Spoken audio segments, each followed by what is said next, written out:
දහසක් මල් විකසිත වන මේ හිමිදිරි උදෑසනේ ඔබ හමුවන අපි ශ්‍රී සුධර්මානන්ද දහම් පාසලේ සුදම්නද මාධ්‍යයකගේ සුබ උදෑසනක් දිනක්ෂි. සුබ උදෑසනක් අප්සරා. ඉතින් අපි අපේ මාධ්‍යයකගේ වෙනි වැඩසටහනේ පළවෙනි විශේෂාංගය වෙතට යොමු වෙමු. මොකක්ද දිනක්ෂි පළවෙනි වැඩසටහන? පළවෙනි විශේෂාංගය තමයි අපේ ඉගෙන ගන්න දහම් පාසලේ විස්තර ගැන දැන ගැනීම. ඉතිහාසය දැන් පවතින තත්ත්වය ගැන දැන ගැනීම. මේ ආරාධනය එනවලිසි සොයුරියට. සුබ උදෑසනක් ඒවා ඔබ සියලු දෙනාටම. මම මෙතෙන්ට ආවේ අප දහම් පාසලේ ඉතිහාසය ගැන කතාවක් කියන්න.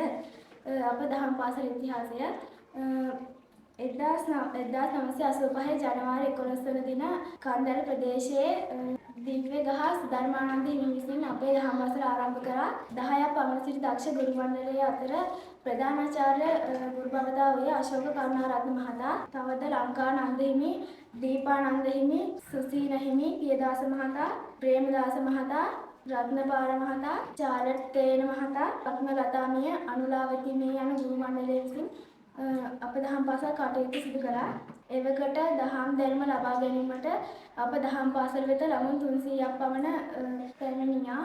සාර ධර්ම ගුණ ධර්ම වලින් පිරි අප දහම් පාසල බිහි කිරීමට ගුරු බවතුන් විශාල මෙහෙවරක් ඉටු කළා.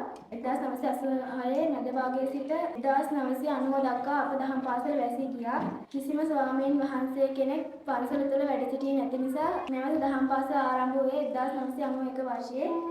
එවකට රතවේ රතවසීර ස්වාමීන් වහන්සේ විසින් දහම් පාසල් ප්‍රධානාචාර්ය හිමි ලෙස නැවත දහම් පාසල ආරම්භ කරා. ලෝක කරුණාරත්න මහතා, ප්‍රේමදාස මහතා, රත්නපාල මහතා, වීරසිංහ මහතා, රාණි චන්ද්‍රලතා මහතා, මානෙල් චන්ද්‍රලතා මහතා, රත්න කුමාර මහතා, රාණි චන්ද්‍රලතාමිය, මානෙල් චන්ද්‍රලතාමිය යන ගුරු මණ්ඩලය විසින් දහම් පාසල ඉදිරියට ගෙනාවා. මේ අතරතුර නැවත ප්‍රධානාචාර්ය ධූරයට 1992 වර්ෂයේ පල්වැල විමල ස්වාමීන් වහන්සේ පත්වන ලදී. තවද මේ අතරතුර ගුරුවරුන් 30ක් පමණ ඇති විය. ඉන්පසු නවක ගුරු මණ්ඩලය ලෙස අනුලා රත්නායකමිය, සරත් මහතා, ජානක චමින්ද මහතා, අයෝමිනිය, රත්නසේන මහතා, ධර්මසේන මහතා යන ගුරු මණ්ඩලය දහම් පාසල තුළ වසර 10ක් පමණ සේවය කරා. ඉන්පසු විවිධ හේතුන් මත ගුරුවරුන් දහම් පාසලෙන් වෙන් වී ගියා. ඉන්පසු නැවත සදමාලිමිය, අජලාමිය, චාමල මහතා, නිරෝෂණීමිය, ජයතිස්ස මහතා, නිමාලිමිය, ප්‍රියංගිකාමිය, දිල්ෂාන් මහතා, සසිනිමිය, හිරුනිමිය යන ගුරුවරුන් 2025 වසර තෙක් අඛණ්ඩව සේවය කරා. එම නිසා මෙම දක්ෂ ගුරු මණ්ඩලයෙන් අපි දහම් දැනුම ලබා ගැනීමට වාසනාවන්ත වෙමු. ස්තුතියි මල්ෂි. දිනක්ෂි ඊළඟට මොකද්ද තියෙන්නේ? ඊළඟට අපි කතන්දරයක් අහමු. ඒක නම් හොඳ අදහස දිනක්ෂි. එහෙනම් මේ ආරාධනය අපේ දහම් පාසලේ පොඩිම පන්තියේ 2 ශ්‍රේණියේ මල්ලි කෙනෙක් වන උදිත් මල්ලිට කතන්දරයක් ඉදිරිපත් කිරීමට. සුබ දවසක් වේවා. මා මෙතන පැමිණියේ කතන්දරයක් ඉදිරිපත් කිරීමට. එක විලක මාළු පැටවු හිටියා. ඒ මාළු පැටවුන්ගේ අම්මා කිව්වා මේ ලෝකේ හරිම දරුණුයි අපිව මරලා කනවා කියලා කිව්වා. ඊට පස්සේ මාළු පැටියා පීන ගියා. ඊට පස්සේ උඩින් පාන් කෑල්ලක් දැක්කා. ඊට පස්සේ මාළු පැටියා හිතුවා අම්මා කියන්නේ බොරු, මං යනවා මේ පාන් කෑල්ල කන්න කියලා ගියා. ඊට පස්සේ මාළු පැටියා ඒක කන්න ගියා. ඊට පස්සේම පිට ඇදලා ගත්තා. ඊට පස්සේ මාළු පැටියා හිතුවා මේ අම්මා කියපු දේ ඇහුණනම් අද මට මෙහෙම වෙන්නේ නැහැ. ස්තුතියි උදිත් මල්ලි. දිනක්ෂි ඊළඟට මොකද්ද තියෙන්නේ? ඊළඟට තියෙන්නේ අපේ දහම් පාසලේ පුංචි මල්ලි කෙනෙක්ගේ විශේෂාංගයක්. ඉතින් එහෙනම් මේ ඇරයුම එක ශ්‍රේණියේ අමිෂ් මල්ලිටයි. දවසක් වේවා. මම මෙතන පැමිණෙන ගීතයක් ඉදිරිපත් කිරීමටයි.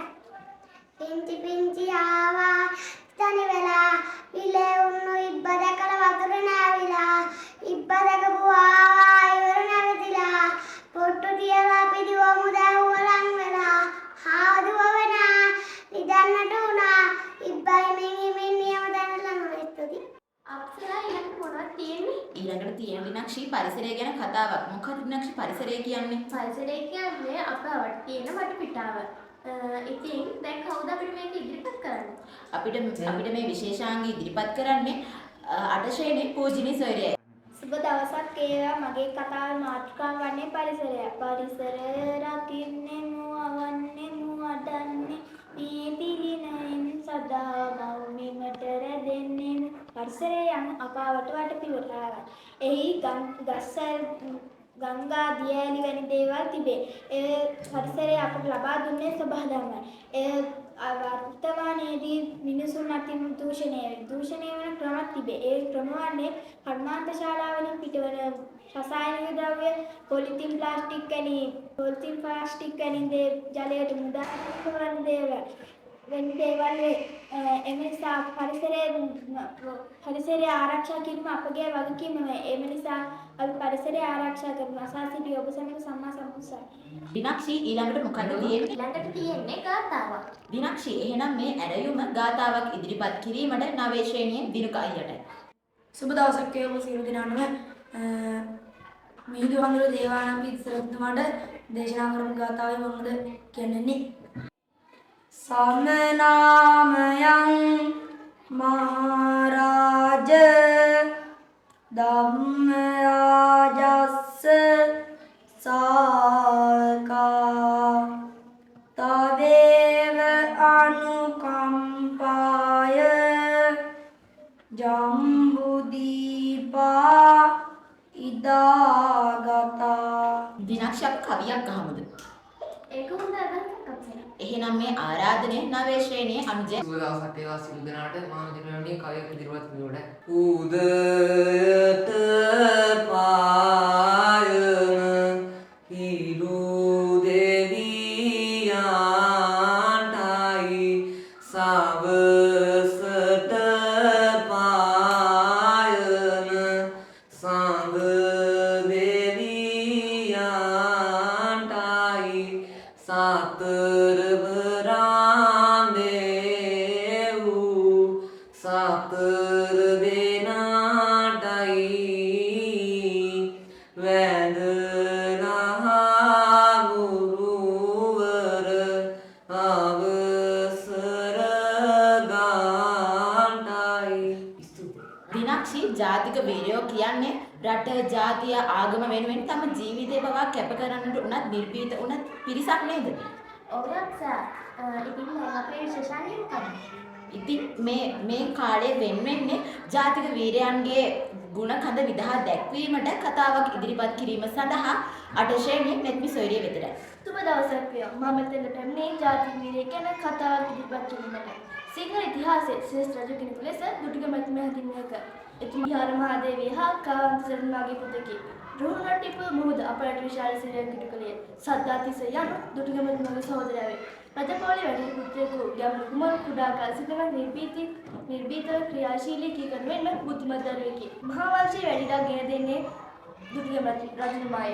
සිංහල ජාතික සම්පූර්ණ ශාසනය නගා සිටීමට ක්‍රියා කළ සාමකාමී පාලනයක් ගෙන දෙන දුටුගැමුණු රජතුමාය. අටද උදෙසා කළ සේවය අපමණ ස්තුතියි. මේ අපේ වැඩසටහනේ අවසානයේ නේද දිනක්ෂි? ඔව් අපේ දෙවන ඉතින් එහෙනම් අපි ඕගොල්ලෝ තුන්වෙනි වැඩසටහනේ ඔයාලව හමු වෙන තෙක් ඕගොල්ලෝ පරිස්සමෙන් ඉන්න.